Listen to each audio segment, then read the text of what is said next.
तो अभी तक हमने पीरियोडिक फंक्शंस के बारे में पढ़ लिया था. Now we will start our next topic, that is composite functions. What is composite functions या कंपोजिशन ऑफ फंक्शंस भी बोल सकते हैं इसको. तो composite functions, what are composite functions? जैसे कि हमने fx और gx के बारे में पढ़ा था. तो fx और gx में हमने क्या पढ़ा था? जैसे fx कुछ हमने कोई भी फंक्शन ले लिया, gx हमने कोई भी फंक्शन ले लिया. तो व्हाट इज कंपोजिट फंक्शन? तो पहले तो हम कंपोजिट फंक्शन की बात कर लेते हैं. लेट अस सपोज मैं आपसे बोलूं कि fx मेरे पास क्या है? sin x है, और gx मेरे पास क्या है? e की पावर x है. तो I want to find two things. First is f of gx and other one is g of fx. ये f of gx क्या है? f of gx भी कंपोजिट फंक्शन है. And what is g of fx? g of fx भी composite function है. तो f of gx की अगर मैं बात करना चाहूं तो f of gx को हम ऐसे भी लिख सकते हैं, fog. इसको क्या लिख सकते हैं? गॉफ. तो हमें ये दो फंक्शन दिए हुए, एक fx है, fx हमें क्या पता है? sin x है, और gx हमें क्या पता है कि e की पावर x के बराबर है. And what we have to find? We have to find f of gx and g of fx. तो first of all to find f of gx, अगर मुझे f of gx फाइंड करना है तो सबसे पहले मैं क्या करूंगा? f में x की जगह gx पुट करूंगा. तो f में x की जगह gx पुट करूंगा. तो gx कितना है? gx है मेरे पास e की power x. Okay, what is the value of gx? gx है मेरे पास e की पावर x. फिर मुझे चाहिए f ऑफ e की पावर x, यानी x की जगह सबसे पहले मैंने gx पुट किया, gx की जगह फिर मैंने e की पावर x पुट किया. अब मैं f में जहां जहां x आ रहा है उसकी जगह e की पावर x पुट कर दूंगा. तो it will become sin e की पावर x, है ना. जहां जहां पे मुझे fx के अंदर x दिखाई दे रहा है वहां पे उस x को किससे रिप्लेस कर दूंगा? e की पावर x से. तो it will become sin e की पावर x. नाउ और यही क्या होगा? हमारा फॉग हो जाएगा. फिर हमें क्या सेकंड चीज निकालनी है? That is g of fx. अब g ऑफ fx निकालना है, इसका मतलब मुझे g के अंदर क्या पुट करना है? fx. तो what is the value of fx? It's sin x. फिर what do I want to find कि मुझे g ऑफ sin x चाहिए. तो g ऑफ sin x चाहिए, इसका मतलब क्या है? मुझे g के अंदर क्या पुट करना पड़ेगा? sin x. कहां पे? जहां जहां पे x आ रहा होगा. तो it will become what? It will become e to the power sin x, क्योंकि gx क्या था? gx था e की पावर x. तो g ऑफ sin x क्या होगा? e की पावर sin x. तो this is the composition of two function. ये दो फंक्शन दिए हुए थे, इन दो फंक्शंस का हमने कंपोजिशन फाइंड किया. अब लेट अस सपोज हमसे तीन फंक्शन पूछ ली जाए कि what is the composition of three function. तो this is the first case, how to find the composite function. ये तो तरीका हो गया कि कंपोजिट फंक्शन को कैसे फाइंड किया जाता है. अब कंपोजिट फंक्शन में क्या होता है? डोमेन भी कभी कभी बोल दिया जाता है, डोमेन बताइए इसकी या रेंज बताइए. तो f of gx और g of fx की डोमेन कैसे निकालते हैं, रेंज कैसे निकालते हैं, that we will study later on. तो सबसे पहले हम तीन फंक्शंस का कंपोजिट फंक्शन देख लेते हैं. Let us suppose that fx is sin x, again gx is again e to the power x, and hx the third function. तो hx हमारे पास है, क्या ले सकते हैं इसको?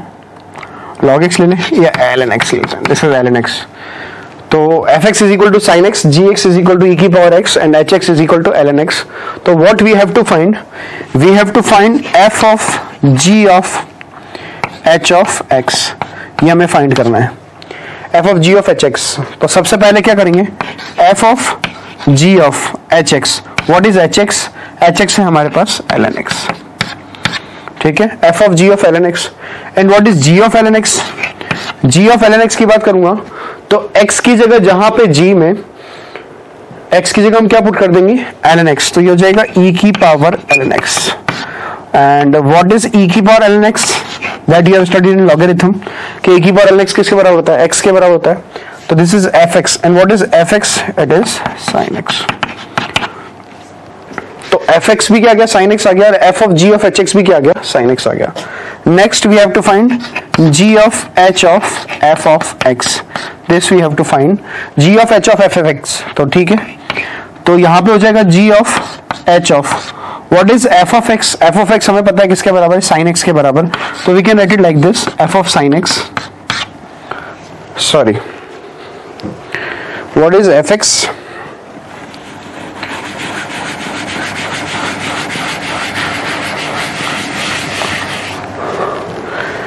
It's g of h of fx. What is fx? fx is sin x.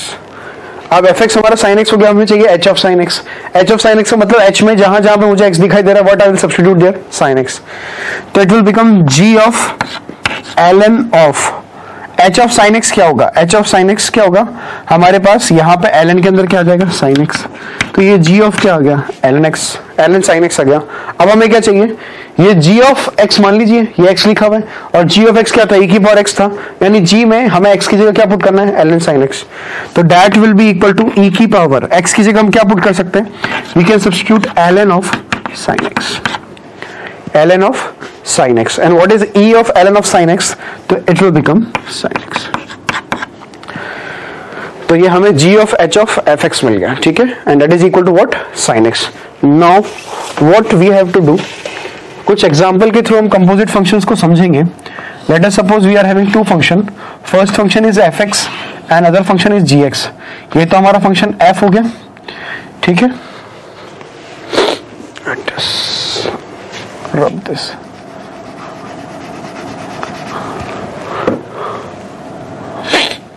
this is a function f, ठीक है, तो हमारे पास कुछ एलिमेंट्स है, what are the elements, this is alpha 1, this is alpha 2, this is alpha 3 and let us suppose this is alpha 4 and we are taking some elements here also, this is beta 1, this is beta 2, this is beta 3 and this is beta 4, तो this is linked like this। एक से ज्यादा pre image possible है पर एक से ज्यादा image possible नहीं है, एक से ज्यादा इमेज पॉसिबल है तो फंक्शन ही नहीं रहेगा, पर एक से ज्यादा pre images possible, alpha 3 beta 3 से बीटा 2 से जुड़ा हुआ है, अल्फा 4 बीटा 2 से बीटा 3 से जुड़ा हुआ है, and next function is G या जी एक्स बोल रहे हैं, this is G function, and यहाँ पे एलिमेंट्स हमारे पास क्या क्या है, बीटा 1 है, बीटा 3 है, लेट अस सपोज बीटा 4 है और बीटा 5 है, beta 1 beta 3 beta 4 and beta 5।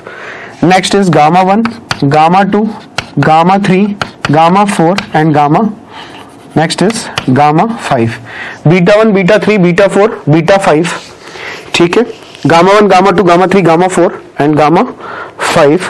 तो व्हाट वी आर गेटिंग, इसके करस्पॉन्डिंग गामा 1, इसके करस्पॉन्डिंग गामा 2, इसके करस्पॉन्डिंग गामा 3, इसके करस्पॉन्डिंग ये, ठीक है। What we have to do, हम f ऑफ gx और g ऑफ fx के बारे में बात करना चाह रहे हैं, तो सबसे पहले हम f ऑफ gx की बात करते हैं।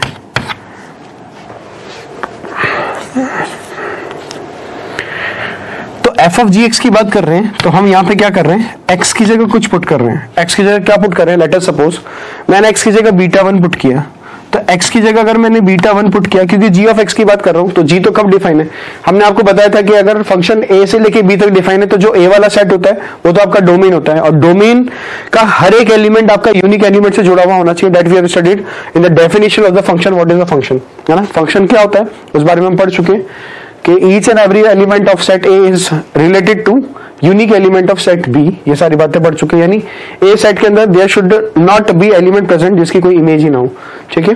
तो एक्स की जगह बीटा 1 डाला हमने, तो what we are getting, F of ji of beta 1, got it. G of beta 1 क्या है कि बीटा 1 के लिए हमें क्या इमेज मिल रही है, that is gamma 1 and that is equal to F of gamma 1, F of ji of beta 1 is equal to F of gamma 1। अब एफ ऑफ गामा 1 अगर ये मिल रहा है तो एफ ऑफ गामा 1 की बात करेंगे तो गामा 1 तो एफ की डोमेन में है ही नहीं, gamma 1 is not in the domain of F, F की डोमेन क्या है, अल्फा 1 अल्फा 2 अल्फा 3 और अल्फा 4, यानी एफ ऑफ गामा 1 क्या है, तो पॉसिबल ही नहीं है, दिस इज नॉट पॉसिबल।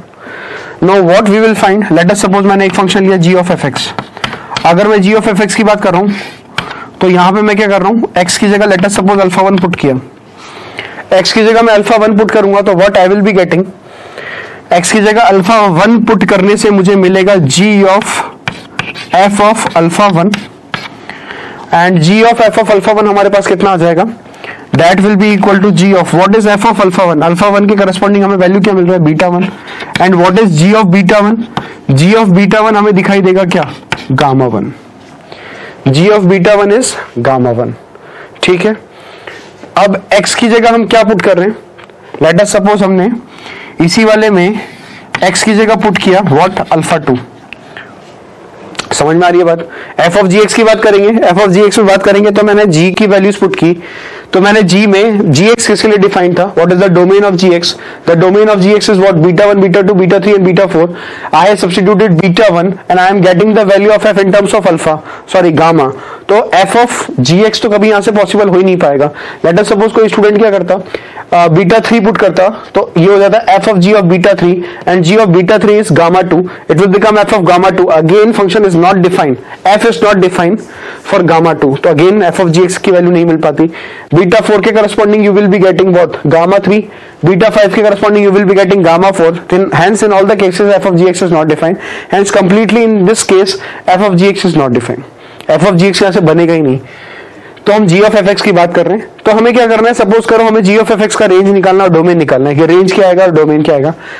तो g of fx की बात कर रहे हैं, तो हमने सबसे पहले x की जगह अल्फा 1 पुट किया, तो we are getting g of f of alpha 1, और f of अल्फा 1 हमारा किसके बराबर था, that is beta 1, and g of beta 1 is equal to what, gamma 1. ये बात समझ में आती है? नेक्स्ट देख लेते हैं हम, x की जगह अल्फा 2 पुट कर लेते हैं. x की जगह अल्फा 2 पुट करेंगे तो what we will getting, g of f of alpha 2. अब g of f of alpha 2, f of alpha 2 फिर से कितना मिल रहा है हमें, g ऑफ बीटा 1 मिल रहा है, and what is g of beta 1, that is equal to gamma 1. फिर से हमें गामा 1 मिल गया. अच्छा, g ऑफ fx का वैल्यू x बराबर अल्फा 1 पे गामा 1 मिल रहा है, इसका मतलब x बराबर अल्फा 1 इसका डोमेन है और गामा 1 इसका रेंज है. अगेन x बराबर अल्फा 2 इसका डोमेन है और गामा 1 जो है इसका रेंज है. Next we will substitute other value. अभी हमने x की जगह अल्फा 1 पुट किया, x की जगह अल्फा 2 पुट किया. Now we will substitute x is equal to alpha 3. x की जगह अल्फा 3 पुट करने से हमें मिलेगा g of f of alpha 3. तो g of f of alpha 3 जो होगा that is equal to alpha 3 के करस्पॉन्डिंग f का वैल्यू मिल रहा है हमें beta 2, and what is g of beta 2, g of beta 2, beta 2 g के डोमेन में नहीं है, यानी ये चीज हमें नहीं मिलेगी यहां से.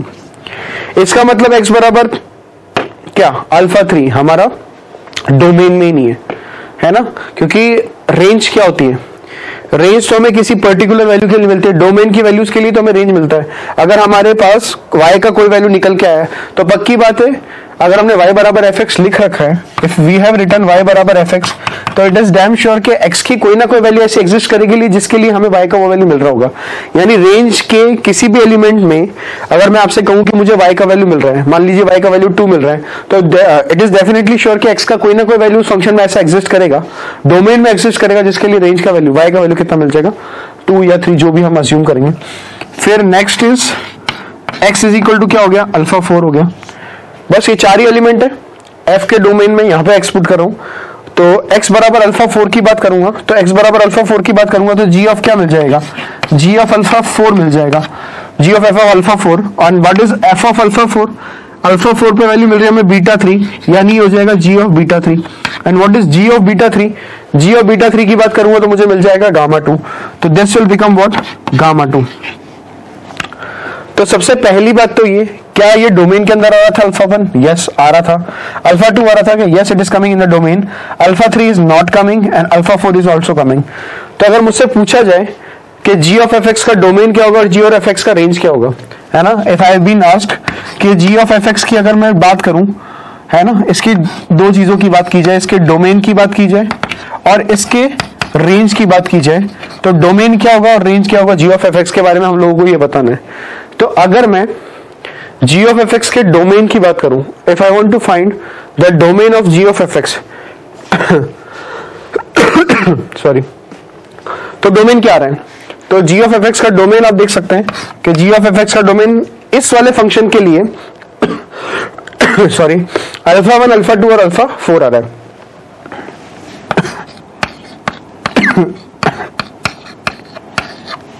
अल्फा 1 अल्फा 2 और अल्फा 4 आ रहा है, अल्फा 1 अल्फा 2 एंड अल्फा 4. फिर रेंज की बात करते हैं, तो रेंज क्या आ रहा है, रेंज हमारे पास आ रहा है केवल 2 ही एलिमेंट, अल्फा 1 के करस्पॉन्डिंग भी गामा 1 आ रहा है, अल्फा 2 के करस्पॉन्डिंग भी गामा 1 आ रहा है और अल्फा 4 के करस्पॉन्डिंग गामा 2 आ रहा है. तो रेंज में केवल we are getting 2 elements, alpha 1 और गामा 2. तो गामा 1 गामा 2 मिल कहां से रहा है, हमें ये हमें थोड़ा सा समझना पड़ेगा. गामा 1 गामा 2 कहां से मिल रहा है और अल्फा 1 अल्फा 2 अल्फा 3 कहां से मिल रहा है. तो यहां से कुछ बातें क्लियर होती है, कुछ बातें क्या क्लियर होती है वो हमें समझने वाली बात है। सबसे पहले आप देखिए कि I am talking about this function only G of F x. तो जी ऑफ एफ एक्स की अगर मैं बात कर रहा हूं तो डोमेन मुझे क्या मिल रही है, डोमेन मिल रही है अल्फा 1 अल्फा 2 और अल्फा 4। तो अगर मुझे डोमेन अल्फा 1 अल्फा 2 अल्फा 4 मिल रही है तो अल्फा 1 अल्फा 2 और अल्फा 4 किस फंक्शन के डोमेन के एलिमेंट्स है, किस फंक्शन के डोमेन के एलिमेंट्स है ना। अगर मैं उस फंक्शन को ढूंढना चाहूं कि किस फंक्शन के डोमेन के एलिमेंट्स हैं तो मैं जी ऑफ एफ एक्स की अगर बात कर रहा हूं तो जी ऑफ एफ एक्स में क्या हो रहा है कि जी ऑफ एफ एक्स में जो एफ एक्स लिखा हुआ है ये एफ एक्स के डोमेन के एलिमेंट है। अगर डोमेन के एलिमेंट है इसका मतलब क्या हुआ, डोमेन के एलिमेंट है इसका मतलब ये हुआ कि डोमेन के एलिमेंट्स के सबसेट है, क्योंकि एफ एक्स का डोमेन तो क्या है, एफ एक्स का डोमेन है अल्फा 1 अल्फा 2 अल्फा 3 और अल्फा 4 और एफ एक्स का डोमेन क्या रहा है अल्फा 1 अल्फा 2 और अल्फा 4। इसका मतलब क्या है, एफ एक्स की डोमेन थी अल्फा 1 अल्फा 2 अल्फा 3 और alpha 4 and what we are getting in the domain of ji of F x we are getting only alpha 1 alpha 2 and alpha 4। तो यहां पे मैं बोल सकता हूं कि domain of ji of F x will be a subset of domain of F x. F x की जो भी डोमेन आएगी उसका एक सबसेट होगा। अब वो सबसेट बराबर भी हो सकता है, ऐसा भी हो सकता है कि अल्फा 1 अल्फा 2 अल्फा 3 अल्फा 4 ये पूरा का पूरा उसका डोमेन हो जाए, दैट इज ऑल्सो पॉसिबल, ये भी पॉसिबिलिटी है। अच्छा, फिर जी ऑफ एफ एक्स की रेंज कहां से डिसाइड होगी, अगर आपको जी ऑफ एफ एक्स की रेंज निकालनी है तो जी ऑफ एफ एक्स की रेंज निकालने का तरीका क्या हो गया, अगर आप जी ऑफ एफ एक्स की रेंज निकालना चाहते हैं तो आपको किसकी रेंज देखनी पड़ेगी, जी की। तो जी की रेंज देखी, जी की रेंज क्या थी, गामा 1 गामा 2 गामा 3 और गामा 4 और gamma 5। Sorry, gamma 5 is not in the range, ये तो कोडोमेन हो गया। Gamma 1 gamma 2 gamma 3 gamma 4 gamma 5 तो कोडोमेन के अंदर हो गया और गामा 1 गामा 2 गामा 3 गामा 4 ये रेंज के अंदर आ गया। तो जी की अगर मैं रेंज की बात करना चाहूं तो जी का रेंज कितना हो जाएगा, गामा 1 गामा 2 गामा 3 गामा 4 और जी ऑफ एफ एक्स का रेंज कितना हो जाएगा, केवल और केवल गामा 1 गामा 2। यानी मैंने बहुत सारी बातें समझ ली यहाँ से, we have studied so many things, हमें यहाँ से बहुत सारी बातें जानने को मिली। कौन कौन सी बातें जानने को मिली उसको हम नोट के थ्रू एक्सप्लेन कर लेते हैं, व्हाट आर दैट थिंग्स, है ना। तो अगर मैं नोट नंबर 1 लिखना चाहूँ, नोट नंबर 1 लिखना चाहूँ, क्या लिखना चाहूँ कि अगर मेरे पास कोई फंक्शन है g of F x, if I am having some function g of F x, तो जी ऑफ एफ एक्स की अगर मैं, है ना, सबसे पहले डोमेन की बात करना चाहूं तो डोमेन किसके बराबर हो जाएगा, इसका डोमेन हो जाएगा, it is a subset of domain of f of x, it is a subset of domain of F x. ये बात समझ में आती है, मुझे जी ऑफ एफ एक्स का डोमेन निकालना है तो it is a subset of domain of F x. Then if I want to find the range of this, अगर मुझे इसका रेंज फाइंड करना है तो रेंज मुझे कौन देगा, रेंज मुझे बाहर वाला फंक्शन देगा। बाहर वाला फंक्शन कौन है, जी, है ना। I have taken one example to elaborate it better, ये अच्छे से समझ में आया आपको चीज, इसलिए मैंने एक एग्जांपल लिया है। एग्जांपल के थ्रू आपको एक चीज समझाइए। आई वांट टू, मैं चाहता था इसको डायरेक्टली भी बता सकता था पर मैं डायरेक्टली ना बता कि we have taken the example, है ना, ताकि आपको अच्छे से समझ में आ जाए। तो रेंज की बात करते हैं तो रेंज क्या हो जाएगा, रेंज इज ऑल्सो सबसेट और equal to what, range of ji x, that you have to memorize. ये बात आपको ध्यान रखनी है कि डोमेन जो भी आएगी, किसकी domain, g of F x की जो भी डोमेन आएगी वो हमेशा एफ एक्स की डोमेन का एक सबसेट होगा। अगर एक भी एलिमेंट ऐसा आ रहा है तो फिर तो गड़बड़ हो जाएगा। नोट नंबर 2 क्या हो जाएगा, what is note number 2, g of F x को बदल देते हैं, जी ऑफ एफ एक्स को बदल के क्या लिख देते हैं, एफ ऑफ जी एक्स लिख देते हैं। बात समझ में आती है। तो नोट नंबर 2 में हम जी ऑफ एफ एक्स को बदल के क्या लिख देते हैं, एफ ऑफ जी एक्स लिख देते हैं। अच्छा, अगर मैं एफ ऑफ जी एक्स लिख रहा हूं तो इसका मतलब क्या होगा, एफ ऑफ जी एक्स लिख दिया, इसका मतलब क्या हो गया, इसका मतलब तो ये हो गया कि अगर मैं इसकी डोमेन निकालना चाहूं तो इसकी डोमेन हो जाएगी, it is a subset of domain of ji of x. सही बात है, इस बार अंदर कौन आ रहा है, जी एक्स आ रहा है। तो अगर इस बार अंदर जी एक्स आ रहा है इसका मतलब क्या हो जाएगा, domain of ji of F x हो जाएगा, तो जी ऑफ एक्स हो जाएगा, it is a domain of, subset क्या हो जाएगा, डोमेन ऑफ जी एक्स। फिर अगर रेंज की बात करना चाहें तो रेंज क्या हो जाएगा, it is a subset of range of क्या, एफ एक्स। तो ये कुछ बातें वो आप याद रखेंगे, domain is a subset of domain of ji x and range is a subset of range of F x. बात समझ में आ गई, ठीक है, नोट करें।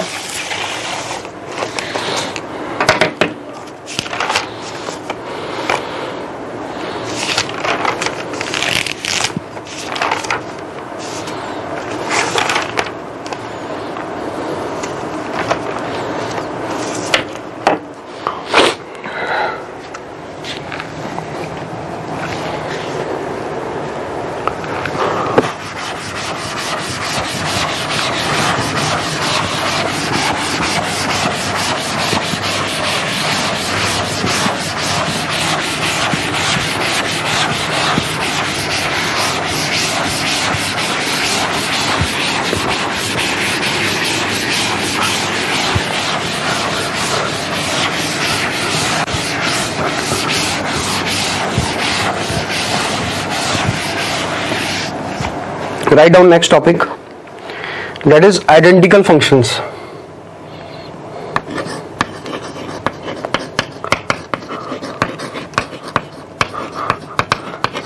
Write down identical functions. What are identical functions? Identical functions क्या होता है?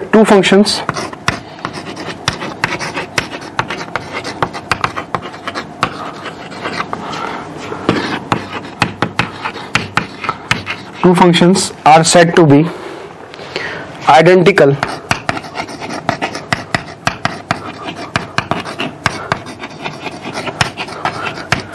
if they have identical domain, and two functions are said to be identical if they have identical domain and identical range.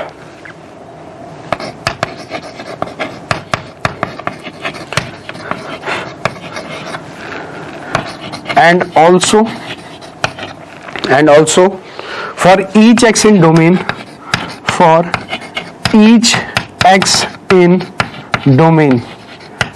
also for each x in domain, they produce same y. They produce same y. Let us take a sub example. Example number 1. What is example number 1? y बराबर sin square x plus cos square x, and दूसरा है y बराबर example number 2 y बराबर sec square x minus tan square x, and y बराबर है 1. Third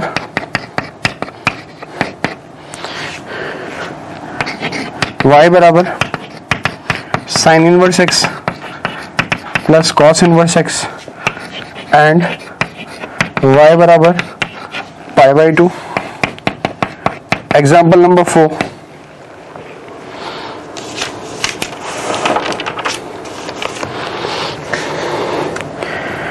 y बराबर root of x square, and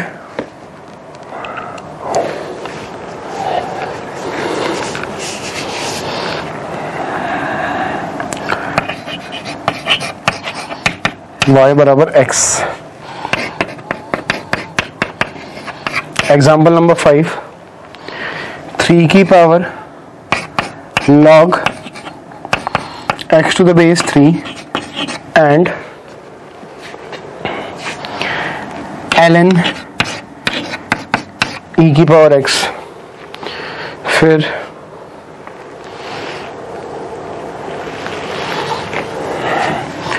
example number 6 y बराबर root of x का square, and y बराबर again x. These are the some functions. तो identical function की definition देखते हैं. तो आइडेंटिकल फंक्शन की डेफिनेशन क्या कहती है कि two functions are said to be identical. Two functions are said to be identical if they have identical domain and identical range, and also for each x in domain they produce same y, है ना.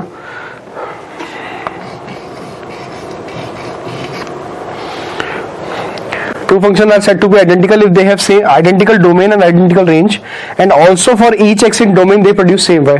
हर x के लिए वो same y को produce करें. For each x in domain they produce same y. दोनों का y same आना चाहिए फॉर ईच x. जैसे y बराबर sin square x plus cos square x की बात करते हैं, y बराबर 1. अच्छा y बराबर sin square x plus cos square x, अगर sin square x plus cos square x की बात करो तो इसका वैल्यू तो हमेशा कितने बराबर होता है 1. तो ये भी y बराबर 1 है और ये भी y बराबर 1 है. अच्छा यहाँ पे क्या होगा, x की कोई भी वैल्यू पुट करो, इसका वैल्यू हमेशा कितना आएगा, 1 ही आएगा, because this is an identity, this is not an equation. And identity is satisfied for every value of x. तो ये तो हर वैल्यू के लिए सेटिस्फाई है. इसका मतलब sin square x plus cos square x हमेशा किसके बराबर होता है, 1 के बराबर. तो ये y बराबर 1 मिलेगा. डोमेन की बात करते हैं, तो अगर मैं इस फंक्शन की डोमेन की बात करूं sin square x plus cos square x, तो sin square x plus cos square x का डोमेन तो क्या होता है, r होता है.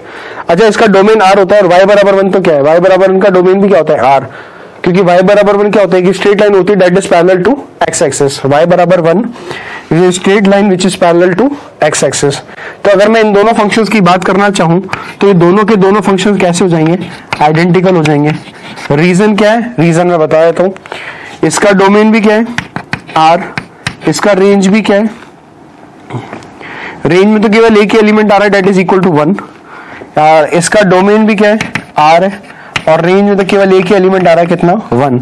And they produce same y, है ना, दे प्रोड्यूस सेम y। फिर बात आती है y बराबर sec square x minus tan square x की एंड y बराबर 1 की। तो सबसे पहले तो मैं y बराबर 1 की बात कर रहा हूं, तो y बराबर 1 का फिर से अगर मैं डोमेन की बात करूंगा तो y बराबर 1 का डोमेन तो फिर से क्या रहेगा r ही रहेगा।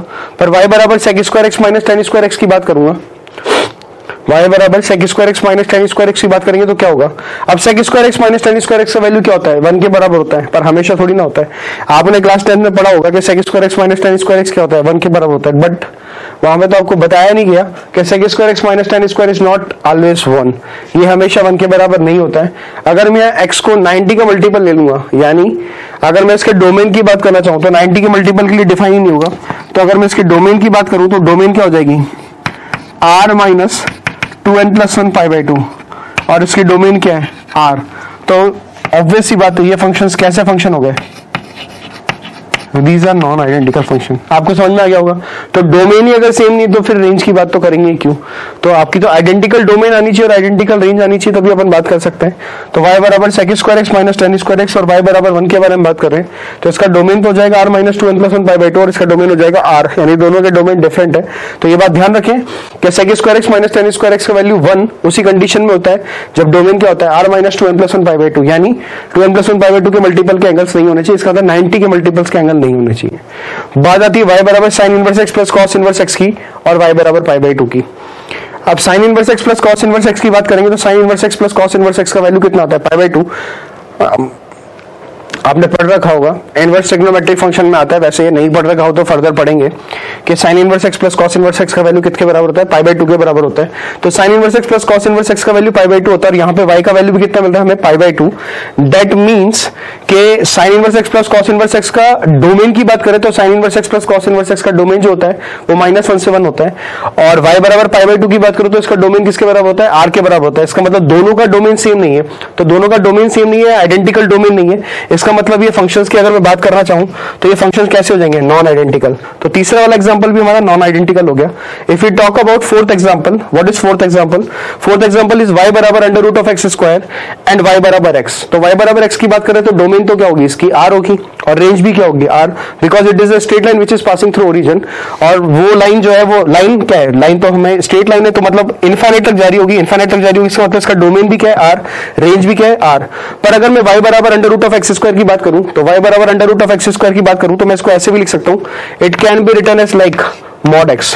और अगर मैं mod x की बात करना चाहूं तो डोमेन तो क्या हो जाएगा, डोमेन तो r हो जाएगा, पर रेंज की बात की जाएगी तो रेंज क्या होगा ओनली पॉजिटिव वैल्यूज, क्योंकि if I substitute any negative value of x in mod x तो we will be getting a positive value. तो हेंस अगर मैं इसकी डोमेन की बात करूं तो इसका भी डोमेन r है, इसकी डोमेन की बात की जाए वो भी r है, पर इसकी अगर रेंज की बात की जाए तो y का हमेशा पॉजिटिव वैल्यू मिलेगा और यहाँ पे बात की जाए तो यहाँ पे y का नेगेटिव और पॉजिटिव दोनों वैल्यू मिल सकता है। इसका मतलब यहाँ पे रेंज आइडेंटिकल नहीं है और रेंज आइडेंटिकल नहीं है इसका मतलब ये फंक्शंस भी आइडेंटिकल नहीं है। फिर आगे बढ़ते हैं, 3 की पावर लॉग, ये भी कैसा फंक्शन हो गया, this is also non identical function. Example number 5 is 3 की power log x to the base 3 and ln e की पावर x, ln e की power is x, this is also 3 की power log x to the base x3, ये भी किसके बराबर होगा x के बराबर। पर मैं अगर डोमेन और रेंज की बात करना चाहूं तो यहाँ पे तो x क्या होगा पॉजिटिव होगा हमेशा और यहाँ पे क्या होगा, यहाँ पे x की कोई भी वैल्यूज आप सब्स्टिट्यूट कर सकते हैं, इट इज डिफाइंड। पर यहाँ पे log डिफाइन नहीं होगा, क्यों नहीं होगा डिफाइन, अगर मैं x को नेगेटिव ले लूं तो log ही डिफाइन नहीं होगा और log डिफाइन नहीं होगा इसका मतलब दोनों की डोमेन ही क्या है डिफरेंट, तो they are having non identical domains, hence the functions are non-identical. Next is y is equal to under root of x square and y बराबर x. Again y बराबर x is coming. y बराबर x is having what? Domain is r and range is also r. और y बराबर under root of x square की बात करेंगे तो मैंने आपको पहले बताया था if you want to find the domain of any function then you have to find in the given condition. अगर आप यहाँ पे स्क्वायर कर देंगे तो आपका सवाल गलत हो जाएगा।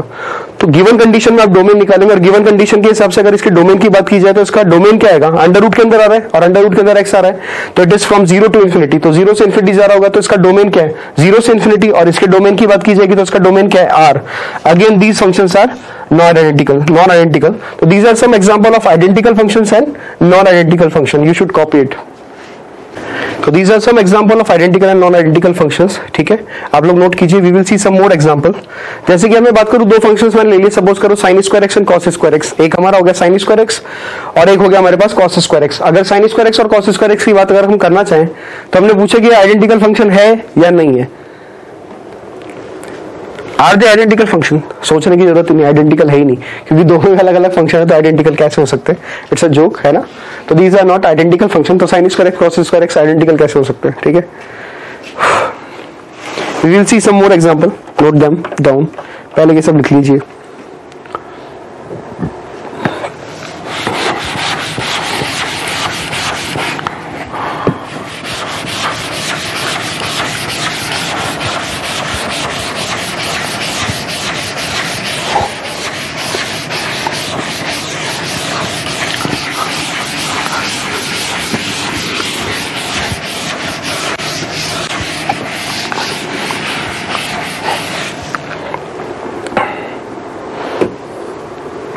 Write down some more example. Next example, it's y बराबर sin x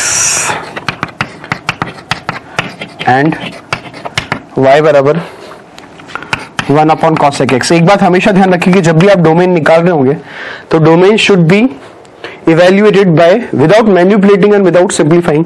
आप उसको सिंप्लीफाई भी नहीं करेंगे और मैन्युपुलेट भी नहीं करेंगे। दिस इज फर्स्ट एग्जांपल या नेक्स्ट एग्जांपल, जो भी आपका सीक्वेंसिंग है, y बराबर sin x एंड y बराबर 1 अपॉन cosec x। फिर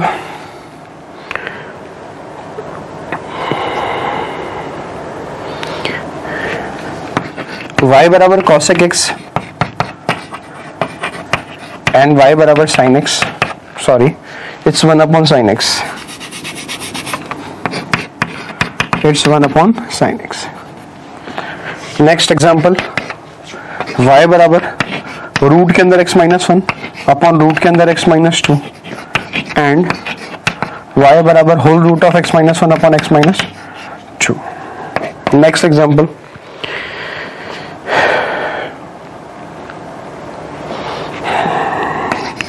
cube root of x cube and fourth root of x, ठीक है। ये चार एग्जांपल और ले लिया हमने। एक तो y बराबर sin x हो गया एंड y बराबर 1 अपॉन cos x हो गया। तो सबसे पहले वाले फंक्शन की बात करते हैं। तो सबसे पहले वाले फंक्शन में अगर हम बात करना चाहें तो पहले वाले फंक्शन की डोमेन की बात करेंगे तो y बराबर sin x, y बराबर sin x का डोमेन क्या हो जाएगा, y बराबर sin x की डोमेन की बात करूं तो इसका डोमेन क्या हो जाएगा r, एंड y बराबर 1 अपॉन cos x की बात करूंगा डोमेन की, तो डोमेन तो क्या हो जाएगा r माइनस एन पाई, है ना। इसका डोमेन तो क्या हो जाएगा r माइनस एन पाई, क्योंकि एन पाई तो क्या हो जाएगा cosec n pi, cosec n pi का मतलब 1 upon sin n pi, it is not defined. तो यहाँ पर डोमेन की बात की जाए तो एक तो y बराबर sin, मतलब कुल मिला के क्या होगा, these are non identical function, non identical function, ठीक है। अगला केस देखते हैं, y बराबर cosec x एंड y बराबर sin x, 1 upon sin x। तो cosec x का डोमेन क्या होगा, cosec x का डोमेन होगा अगेन r माइनस एन पाई, पर यहाँ पे 1 अपॉन sin x आ गया। इस बार sin x का डोमेन 1 अपॉन sin x का डोमेन r नहीं होगा, इस बार 1 अपॉन sin x की अगर मैं डोमेन की बात करूं तो sin x का डोमेन क्या हो जाएगा, 1 अपॉन sin x का डोमेन। अगर 1 अपॉन sin x के डोमेन की बात करना चाहें तो फिर से वही बात r माइनस एन पाई, क्योंकि अगर x को 0 डाल दिया या एन पाई का मल्टीपल डाल दिया तो ये 0 हो जाएगा, 1 अपॉन 0 इज अनडिफाइंड, ठीक है। तो ये तो आइडेंटिकल हो जाएंगे, ये तो आइडेंटिकल हो जाएंगे, ठीक है। These are identical, these are identical functions. y बराबर root of x minus 1 upon root of x minus 2, और यहाँ पे कंप्लीटली लिखा हुआ x minus 1 upon x minus 2। तो पहले वाले की डोमेन निकालते हैं, पहले वाले की डोमेन निकालेंगे, इसका मतलब क्या है, x minus 1 is greater than equal to 0, x minus 2 is greater than 0, दोनों का इंटरसेक्शन लेंगे तो x जो है वो 2 से बड़ा आ जाएगा। यानी पहले वाले केस में जो डोमेन आएगा that is from open bracket 2 से लेके इंफिनिटी। दूसरा वाले केस की बात करेंगे, x minus 1 upon x minus 2 is greater than 0। Again इसकी डोमेन की बात करेंगे तो इसकी डोमेन आएगी माइनस इन्फिनिटी से -1 यूनियन 1 से इन्फिनिटी। कर सकते हैं कैलकुलेट, इतना तो हमने डोमेन में पढ़ा हुआ है, इसकी डोमेन कैसे निकाली जाएगी। तो डोमेन ही अगर डिफरेंट आ रही है तो डोमेन अगर डिफरेंट आ रही है तो फंक्शंस क्या होंगे, functions will be non-identical. These are non-identical functions. Next, cube root of x cube and fourth root of x की पावर 4. तो cube root of x cube की बात करें तो सिंपल एक्स हो जाएगा, है ना. क्यूब रूट ऑफ एक्स की बात करेंगे तो सिंपल क्या हो जाएगा x. But fourth root of x की पावर 4 की बात करेंगे, फोर्थ रूट ऑफ एक्स की पावर 4, तो ये किसके बराबर हो जाएगा, this will become mod x. समझ में आती है बात, क्योंकि यहाँ पे आप समझ सकते हैं, है ना. ये तो बताने की जरूरत नहीं है, that you can do. Fourth root of x की power 4 will become what, mod x, and cube root of x cube will become, ये चीज बताने की थोड़ी ना है, ये तो आप अपने आप कर सकते हो. 12th क्लास का चैप्टर पढ़ रहे तो पता ही होगा. तो ये एक्स बनेगा और ये मॉड एक्स बनेगा. तो अगर मैं उसकी बात करूं डोमेन की, तो डोमेन क्या हो जाएगा आर. इसका भी डोमेन आर है, इसका भी डोमेन आर है, पर रेंज की बात की जाएगी तो उसका रेंज क्या हो जाएगा आर, पर इसका रेंज क्या हो जाएगा 0 से इन्फिनिटी, बिकॉज मॉड एक्स की वैल्यू जो है हमेशा पॉजिटिव आएगी. इसका मतलब 0 से इन्फिनिटी जाएगा हमेशा. ठीक है. तो these are some examples of identical and non-identical function. तो ये वाला फंक्शन भी कैसा हो जाएगा non-identical function, because ranges are different. उसका रेंज r है और इसका रेंज 0 से इन्फिनिटी है. Hope you have understood. ठीक है, नोट कीजिए.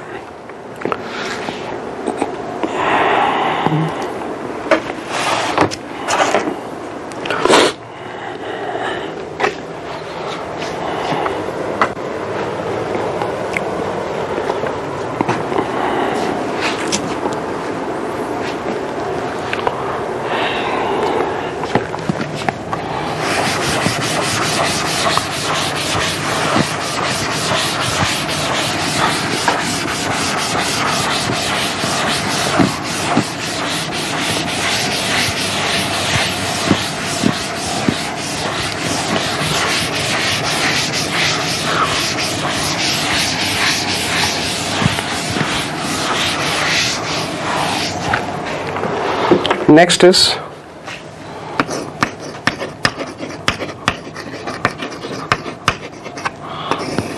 homogeneous expressions.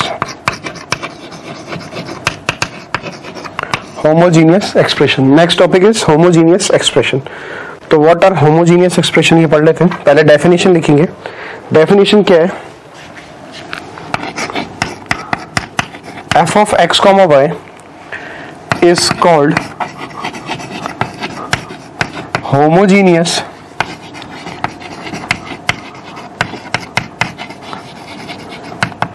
expression of degree n of degree n if f of tx ty. मतलब हमने x को किससे रिप्लेस कर दिया tx से और y को किससे रिप्लेस कर दिया ty से. तो f of tx comma ty ये किसके बराबर हो जाएगा t की power n and that is f of x comma. तो f of x comma y is called homogeneous expression of degree n. इसकी डिग्री n कब आएगी, जब हमने x की जगह tx पुट किया और y की जगह ty पुट किया और पूरे के पूरे एक्सप्रेशन में से f ऑफ x y वैसा का वैसा बन गया और t की पावर n जो है वो कॉमन आ गया. इसका मतलब क्या होगा, उसकी डिग्री क्या होगी n के बराबर.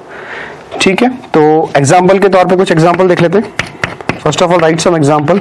Example number 1, f of x comma y that is equal to what, x square plus 3y square plus 7 of x comma y. This is the first example. What is second example?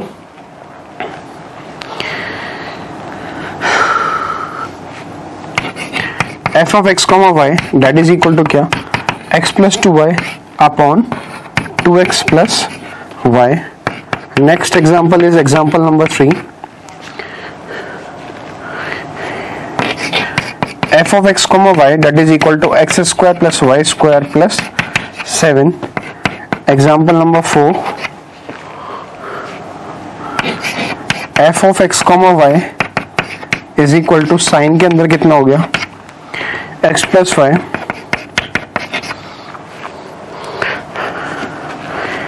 e की power x upon y plus x cube plus 9x square y divided by y cube plus 8x cube plus 3. Example number 5, f of x comma y that is equal to ln x plus ln y, example 6, f of x comma y that is equal to ln x minus ln y plus 9. So these are the 6 examples that we have that we will do in case of homogeneous expression. How to identify homogeneous expression? So f of x comma y is called homogeneous expression if degree n, if f of tx comma ty is equal to t की power n f of x y मिल जाएगा. बात समझ में आ गई? तो हमने सबसे पहले वाले एक्सप्रेशन में देखा, हमने x की जगह tx पुट किया, x की जगह tx पुट किया, तो what we will be getting, we will be getting tx का whole square means t square x square, फिर यहाँ पे हो जाएगा 3 times t square y square और ये जाएगा 7 tx ty. तो कुल मिला के पूरे एक्सप्रेशन में से t स्क्वायर बाहर आ जाएगा और what we will be left behind it is x square plus 3y square plus 7xy. इसका मतलब ये क्या बन जाएगा, टी स्क्वायर बन गया और टी स्क्वायर और अंदर जो भी बच रहा है it is what f of x y. तो कहने का मतलब क्या है, क्या ये होमोजीनियस एक्सप्रेशन है? Yes, the first example is homogeneous expression.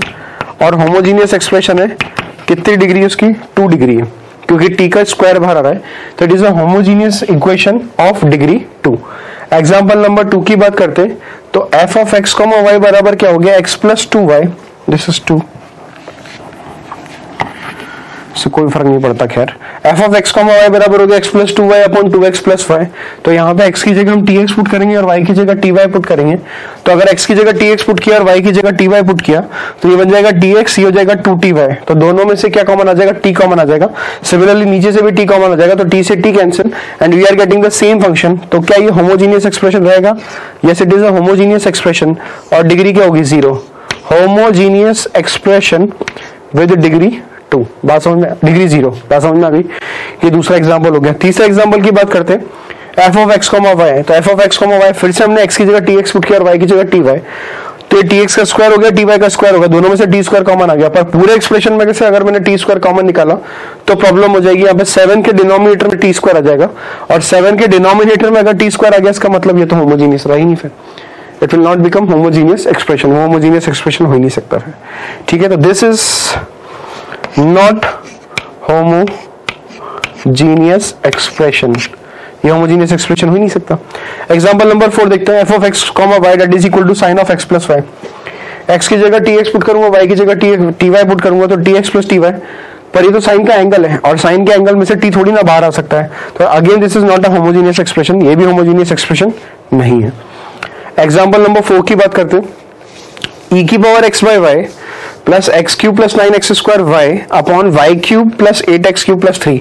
आपको बच्चा देखते बता देगा सर यहाँ तो प्लस 3 ऐड हो रहा है, तो प्लस 3 ऐड हो रहा है, इसका मतलब अगर t कॉमन निकालेंगे तो क्या हो जाएगा, वो तो 3 के डिनोमिनेटर में चला जाएगा. 3 के डिनोमिनेटर में चला जाएगा तो फिर कैसे सॉल्व करेंगे? तो पहली बात तो ये t बाहर आएगा ही नहीं, t बाहर आएगा ही नहीं. अगर हम x की जगह क्या पुट करेंगे, tx, और y की जगह ty पुट करेंगे तो t से t कैंसिल, t की पावर 0 बाहर निकलेगा यहाँ से. यहाँ पे भी टी क्यूब बनेगा, यहाँ पे भी एक्स स्क्वायर की जगह. मतलब होमोजीनियस क्यों है? क्योंकि एक्स और वाई की डिग्री मिला के सेम आ रहा है. यहाँ पे देखो एक्स की डिग्री 3 आ रही है, एक्स और वाई की डिग्री दिलाओगे तो भी एक तो स्क्वायर आ रहा है, एक सिंपल वाई आ रहा है, तो दोनों को ऐड करेंगे तो 3 आएगा. नीचे भी we are getting y cube and plus 8x cube, तो वही 3 और 3 मिल रहा है. इसका मतलब ओवरऑल अगर मैं बात करना चाहूँ तो ऊपर से भी टी क्यूब कॉमन निकलेगा और डिनोमिनेटर से भी टी क्यूब कॉमन निकलेगा. तो ऊपर और नीचे दोनों में से अगर टी क्यूब कॉमन निकल गया इसका मतलब टी क्यूब से टी क्यूब कैंसिल हो गया, तो टी की पावर 0. तो यहां से भी टी की पावर 0 खत्म हो गया, यहां से भी टी की पावर 0 खत्म हो गया और यहाँ तो 3 था ही सही, तो 3 में तो टी आएगा नहीं. इसका मतलब क्या ये होमोजीनियस एक्सप्रेशन होगा? Yes, it is a homogeneous expression. और होमोजीनियस एक्सप्रेशन भी कैसा एक्सप्रेशन होगा जिसकी डिग्री क्या होगी, 0. होमोजीनियस एक्सप्रेशन जिसकी डिग्री किसके बराबर होगी, 0 के बराबर. Next is example number 5. F of x comma y किसके बराबर दिया हुआ है, ln x plus ln y. अब f of x comma y is equal to ln x plus ln y दिया हुआ है. तो अगर मैं इसको सिंप्लीफाई करना चाहूँ तो ये मल्टीप्लाई हो जाएंगे, दोनों मल्टीप्लाई हो जाएंगे. तो ln x plus ln y को हम क्या लिख सकते हैं, ln of x into y. तो F of x comma y को मैं ln x into ln y लिख सकता हूँ.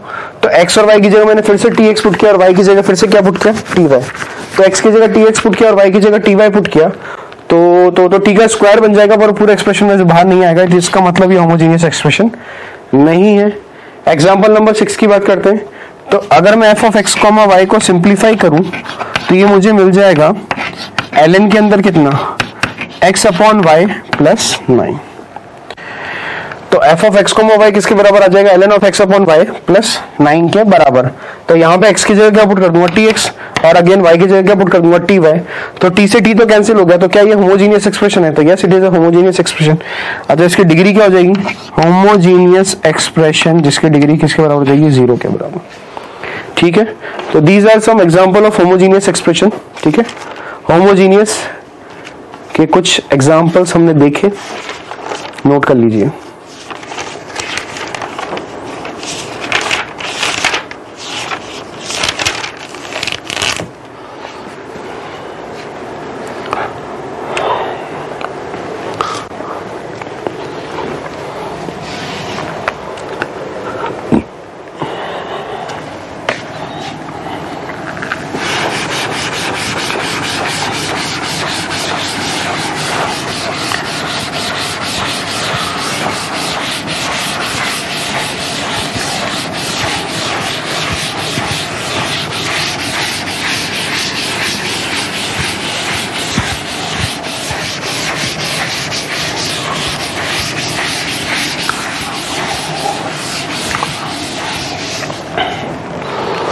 Write down one question.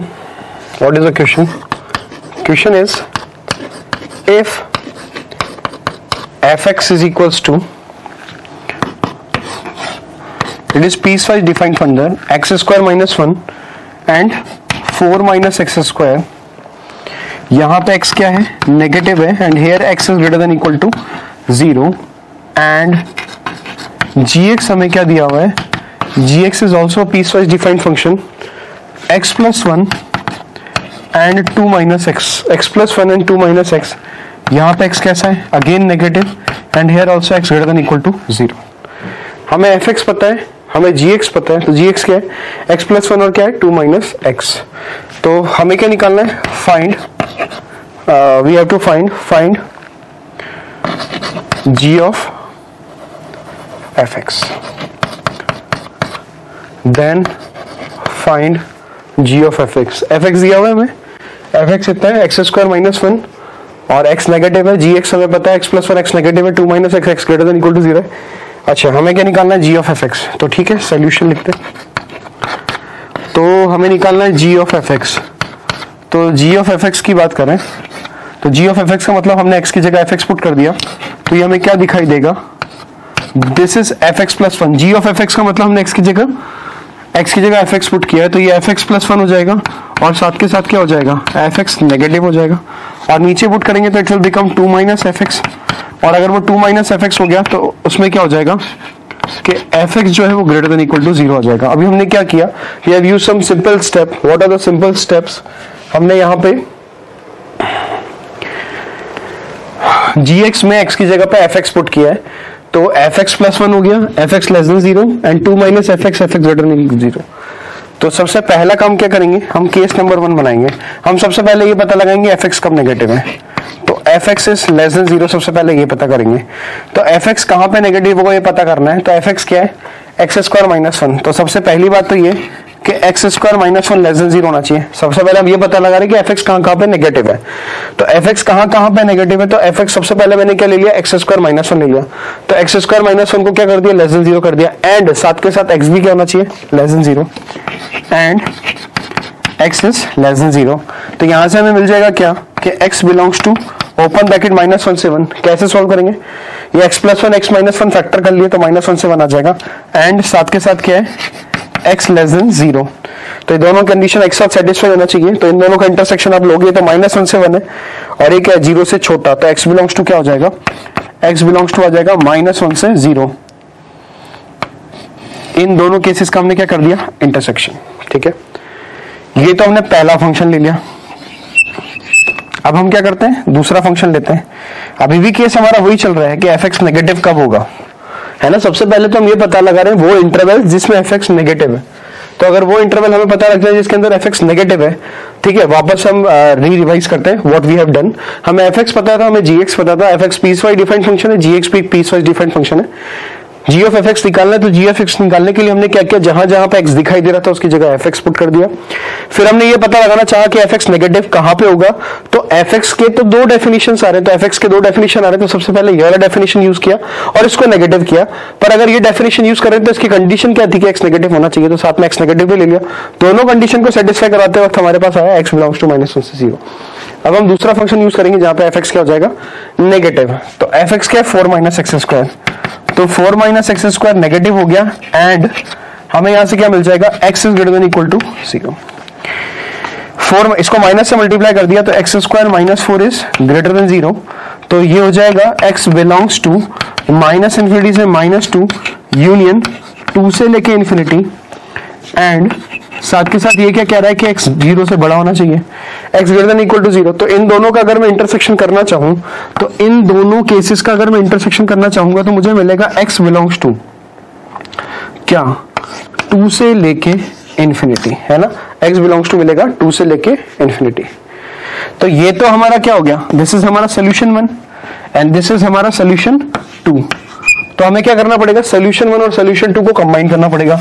Solution 1 और सोल्यूशन 2 को क्यों कंबाइन करना पड़ेगा, क्योंकि ये पूरा सोल्यूशन क्या देगा आपको, ये पूरा सोल्यूशन आपको ये बताएगा कि वहां पे एफ एक्स आपका क्या है, नेगेटिव है। बात समझ में आ गई, ये पूरा सोल्यूशन आपको ये बताएगा कि एफ एक्स वहां पे नेगेटिव है। ठीक है, चलिए हम आगे बढ़ते हैं। तो एफ एक्स नेगेटिव कहां पे होगा, एफ एक्स नेगेटिव होगा, दिस इंप्लाइज x किसको बिलोंग करेगा, इन दोनों केसेस का यूनियन लेना पड़ेगा, -1 से 0 यूनियन 2 से लेके इन्फिनिटी। तो ये वाली चीज तो हमारे पास आ गई, ये तो हमें यूज करनी है अभी। अब आते हैं दूसरे केस पे। केस नंबर 2 क्या हो जाएगा, केस नंबर 2 जब f x greater than equal to 0 हो जाएगा, तो f x greater than equal to 0। अब f x greater than equal to 0, यहां पे भी f x greater than equal to 0, इन दोनों केसेस को सॉल्व करना पड़ेगा। पहले एफ एक्स क्या लेंगे, पहले एफ एक्स लेंगे हम लोग x² - 1, तो x² - 1 is greater than equal to 0 and x is क्या है, लेस देन 0। तो अगर मैं इसको सॉल्व करना चाहूं तो ये आएगा x बिलोंग्स टू -∞ से -1 क्लोज यूनियन 1 से लेके इन्फिनिटी एंड ये तो क्या है, तो साथ के साथ x नेगेटिव है ही सी। इन दोनों का मुझे क्या लेना पड़ेगा, इंटरसेक्शन। ये कह रहा है x 0 से छोटा होना चाहिए और ये कह रहा है 1 से लेके इन्फिनिटी होना चाहिए, तो दोनों का इंटरसेक्शन क्या आ जाएगा, x बिलोंग्स टू -∞ से लेके -1। तो ये आपका आ गया solution 1। Again this is solution 1। फिर इसको सॉल्व किया, f x greater than equal to 0। इस बार एफ एक्स की डेफिनेशन क्या यूज करेंगे, 4 - x² that is greater than equal to 0 और साथ के साथ x क्या होना चाहिए, ग्रेटर देन इक्वल टू 0। तो यहाँ पे x² - 4 क्या हो जाएगा, लेस देन इक्वल टू 0, यानी x बिलोंग करेगा क्लोज ब्रैकेट -2 से 2 क्लोज ब्रैकेट, और ये कह रहा है कि x greater than equal to 0 होना चाहिए। तो अगर मैं इन दोनों का इंटरसेक्शन लूंगा तो मुझे मिल जाएगा x belongs to close bracket 0 से लेके 2। तो दिस इज सोल्यूशन नंबर 2। अब मुझे क्या करना है, S1 यूनियन S2 करना है। वो क्या दे देगा मुझे, f x greater than equal to 0 दे देगा। तो दिस विल इंप्लाई -∞ से -1 close bracket union close bracket 0 से लेके 2। ये हमारा सोल्यूशन नंबर 2 आ गया, केस नंबर 2। बात समझ में आ गई होगी आपको। अब हमें ये पता लग गया कि एफ एक्स पॉजिटिव कहां पे और एफ एक्स नेगेटिव कहां पे है, तो ठीक है पुट कर देते। तो सबसे पहले तो हम क्या करेंगे, F x plus 1, F x negative है, एफ एक्स नेगेटिव है इस पूरे इंटरवल में, तो हम ऐसे बना देते हैं।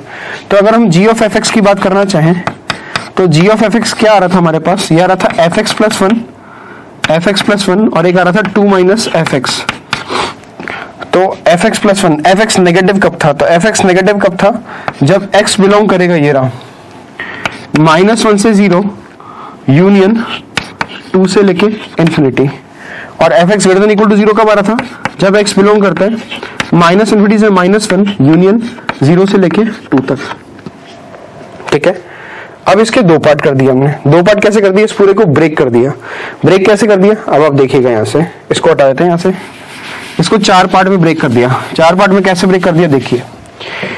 सबसे पहले तो अपन ने ले लिया x बिलोंग्स टू -1 से 0, फिर दूसरा ले लिया, अगला वो होगा x बिलोंग्स टू 2 से लेके इन्फिनिटी, x को पॉजिटिव ले लिया, फिर x क्या आ जाएगा यहां से माइनस इन्फिनिटी से -1 और अगला x बिलोंग्स टू क्या आ जाएगा, क्लोज ब्रैकेट 0 से लेके 2। तो fx नेगेटिव के लिए केस क्या था, fx+1। तो fx+1, x नेगेटिव आ रहा है इन दोनों के इंटरवल में, तो वो क्या केस था, fx+1। पर यहाँ पे तो x नेगेटिव है, x नेगेटिव है तो fx कौन सा यूज करेंगे, ये वाला। तो ये कितना हो जाएगा, x² -1, ये तो fx हो गया और ये +1 हो गया। दूसरे में x कैसा आ रहा है, पॉजिटिव आ रहा है, तो x पॉजिटिव आ रहा है उस केस में fx क्या यूज करेंगे, 4 - x²। तो हो जाएगा 4 - x² +1। बात समझ में आ गई। नेक्स्ट देखते हैं तीसरे में x फिर से नेगेटिव आ रहा है, पर डेफिनेशन क्या है, 2 - fx। तो 2 - fx का मतलब क्या हो गया, 2 - x² -1। और अगला कितना हो जाएगा, फिर से 2 - fx। वहां पे fx कैसा आ रहा है, पॉजिटिव आ रहा है, तो 2 - 4 - x²। बात समझ में आ गई। तो इसको थोड़ा सा सिंप्लीफाई कर दिया, तो यहां से ये कितना बन जाएगा देख लेते हैं। ये तो बन जाएगा x², ये कितना बन जाएगा 5 - x²। फिर अगला कितना बन जाएगा, 2 - x² +1, it will become 3 - x²। अगला कितना बन जाएगा, 2 - 4 - x² माइनस प्लस, तो x² -2। यहां पे क्या हो जाएगा, x बिलोंग्स टू आ जाएगा -1 से 0। यहां पे क्या आ जाएगा, x belongs to open bracket 2 से लेके इंफिनिटी। यहां पे x बिलोंग्स टू क्या आ जाएगा, -∞ से लेके -1 क्लोज ब्रैकेट। और यहां पे आ जाएगा x belongs to close bracket 0 से लेके 2। तो ये पूरा आपका क्या बन गया, this is your g of fx। तो ये पूरा कंप्लीटली आपका g ऑफ fx हो गया। ठीक है, तो नोट कीजिए व्हाट इज द प्रोसीजर। मैं एक बार फिर से समझा देता हूं, है ना। हम एक बार पूरा प्रोसीजर समझ लेते हैं ताकि कोई भी प्रॉब्लम ना हो। ये हमारे पास fx है, ये हमारे पास gx है। हमें g ऑफ fx को फाइंड करना है। तो g ऑफ fx को फाइंड करना है, तो सबसे पहले हमने क्या किया, g ऑफ fx निकालने के लिए जहां जहां पे gx में x आ रहा था, x की जगह हमने fx पुट कर दिया। तो ये fx+1 हो गया और ये 2 - fx हो गया। यहाँ पे भी fx नेगेटिव हो गया, fx > 0 हो गया। तो सबसे पहले हमने ये आइडेंटिफाई किया कि fx नेगेटिव कब हो रहा है। तो fx नेगेटिव कब हो रहा है, तो सबसे पहले fx को नेगेटिव कर दिया। अब fx नेगेटिव होने के लिए fx के बाद दो चॉइसेस है, या तो ये वाला फंक्शन होगा फिर ये वाला फंक्शन होगा। तो अगर मैंने ऊपर वाला फंक्शन लिया x² -1 नेगेटिव है, तो साथ के साथ मुझे ये भी कंडीशन लेनी पड़ेगी कि अगर मैं ये केस यूज कर रहा हूं तो उस केस के लिए x भी नेगेटिव होना चाहिए। तो मैंने दोनों को सेटिस्फाई करने के लिए दोनों के बीच में कौन सा साइन लगा दिया, एंड का मतलब इंटरसेक्शन, मतलब दोनों के दोनों साइमल्टेनियसली सेटिस्फाई हुए। तो पहले वाले फंक्शन से मुझे क्या दिखाई दे गया कि एक सोल्यूशन 1 आ गया जो कि x बिलोंग्स टू -1 से 0 था। फिर fx नेगेटिव के लिए हमने दूसरा फंक्शन यूज किया, दैट इज 4 - x²। तो यहाँ पे 4 - x² नेगेटिव हो गया, नेक्स्ट क्या था, x साथ में > 0 था। तो हमने यहाँ से ये आइडेंटिफाई कर लिया सोल्यूशन 2 निकाल के कि यहाँ पे भी fx नेगेटिव होगा फॉर द सेकंड डेफिनेशन। और दोनों केसेस का मैंने यूनियन किया, रीजन क्योंकि मुझे ये पता लगाना था कि fx कंप्लीटली नेगेटिव कहां पे होगा। तो fx कंप्लीटली नेगेटिव कहां होगा, इस पूरे इंटरवल में। बात आती है केस नंबर 3 की, केस नंबर 2 की। केस नंबर 2 में हमें fx को > 0 करना था, तो हमने पहली डेफिनेशन ले ली x² - 1 > 0 fx को, एंड x क्या होना चाहिए, नेगेटिव। यहाँ पे 4 - x² > 0 और x क्या होना चाहिए, > 0। तो यहाँ पे हमने क्या किया, fx को > 0 किया, fx को > 0 किया। तो यहाँ पे सेट 1 मिला और यहाँ पे सेट 2 मिला। इन दोनों सेट्स का हमने क्या कर दिया, यूनियन कर दिया। अब दोनों सेट्स का अगर मैंने यूनियन कर दिया तो मुझे ये पता लग गया कि fx किस इंटरवल में पॉजिटिव है। तो fx इस इंटरवल में पॉजिटिव है। बात समझ में आ गई। फिर हमने gx निकाला।